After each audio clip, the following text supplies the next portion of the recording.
जिस तरीके से हेमंत शर्मा को, असम के मुख्यमंत्री को झारखंड में लगाया गया, झारखंड में बेचा गया और उन्होंने सीधा एक लाइन खींचने की कोशिश की। औरंगजेब, अकबर, इस तरह के आरोपों पर और घुसपैठ का बड़ा मुद्दा उठाया। क्या वाकई ये मुद्दे काम कर रहे हैं? क्योंकि कांटे की टक्कर झारखंड। देखिए मनोज जी, झारखंड में निश्चित रूप से कांटे की टक्कर इसलिए कि झारखंड मुक्ति मोर्चा झारखंड की लड़ाई लड़ता रहा है, इसलिए आप उसको कह सकते हैं। लेकिन वहाँ कांग्रेस तो कमजोर है ना। इस दृष्टि से आप ये देखिए कि असम के मुख्यमंत्री वहाँ जो मुद्दा बना रहे हैं, मैं अल्पसंख्यकों का मुद्दा तो छोटा है, उससे बड़ा आदिवासियों का है। इस बार पूरी ताकत बीजेपी ने लगाई है। बाबूलाल मरांडी, अर्जुन मुंडा, जिस तरह के सारे पुराने रघुवर दास और ऊपर से जो सोरेन के ही परिवार के सेनापति रहे, उन चंपई सोरेन, उनको भी अपने साथ ले आए हैं। इस दृष्टि से मुझे लगता है झारखंड में।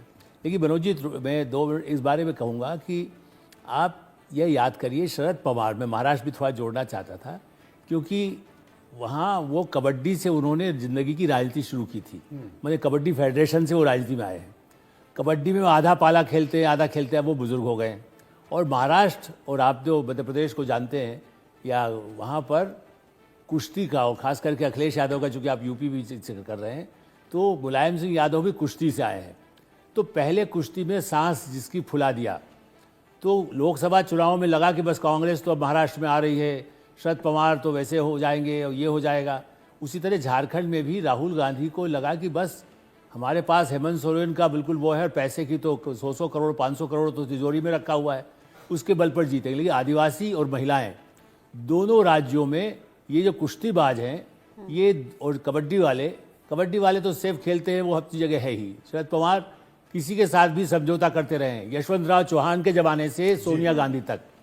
ऐसी स्थिति में वो उनकी को केवल सुप्रिया सूले कब बने। काउंटिंग के दिन में सभी पुराने किस्से आलोक सर ने याद दिला दिए। शरद पवार का भी जिक्र कर दिया और कांग्रेस के जो झारखंड में वादे रहे उनका भी जिक्र कर दिया। और इसी बीच हमारे साथ जुड़ गए हैं कांग्रेस की प्रवक्ता ज़ेबा खान, नीलेश भोसले हमारे साथ जुड़ गए हैं, एनसीपी के प्रवक्ता शरद पवार गुट, और प्रोफेसर भुवन भास्कर जोशी भी हमारे साथ में जुड़ गए हैं, समाजवादी पार्टी के प्रवक्ता। सबसे पहले ज़ेबा जी, आप बता दीजिए, जिस तरीके से झारखंड में अभी तक 12 सीटों पर कांग्रेस आगे चल रही है और यहाँ महाराष्ट्र में अगर मैं देख पा रही हूँ 25 सीटों पर महज कांग्रेस आगे चल रही है, फिर कैसे इंडिया ब्लॉक लगातार जीत के दावे करता रहा? नंबर्स काफी कम है कंपैरेटिवली अगर देखें एनडीए के।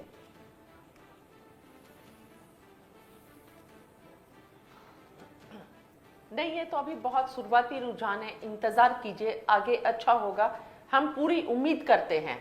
और हम कांग्रेस पार्टी ईमानदारी से और देश के मुद्दों पर,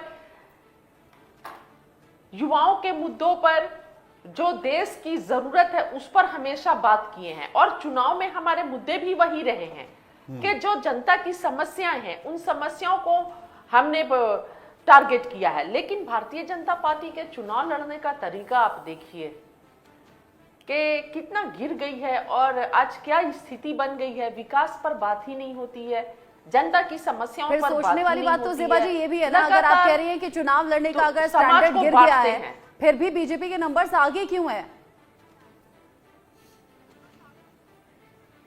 देखिए, इस बात का जवाब तो आपके पास भी है कि भाजपा किस तरह चुनाव लड़ती है।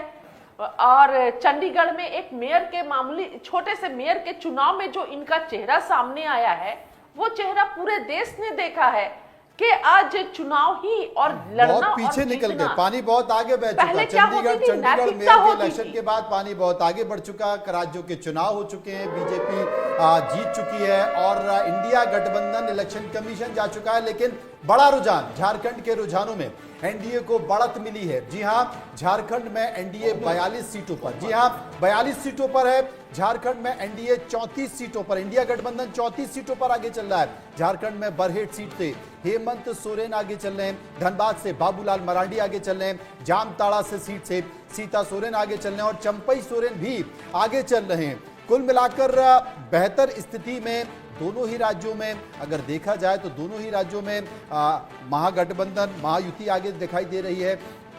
अगर देखा जाए झारखंड में एनडीए आगे दिख रहा है। चेहरे की चमक भी बढ़ गई है। देखिए मनोज जी की तरह अदरक वाली चाय पी के राकेश जी अब थोड़ा सा एग्रेसिव दिखाई दे रहे हैं। मनोज जी जो हैं लगातार बीच का रास्ता अपनाते हैं, लेकिन झारखंड में जो रुझान आए हैं, एनडीए जो है जो 42 का जो हाफ मार्क है उसको पार कर लिया है।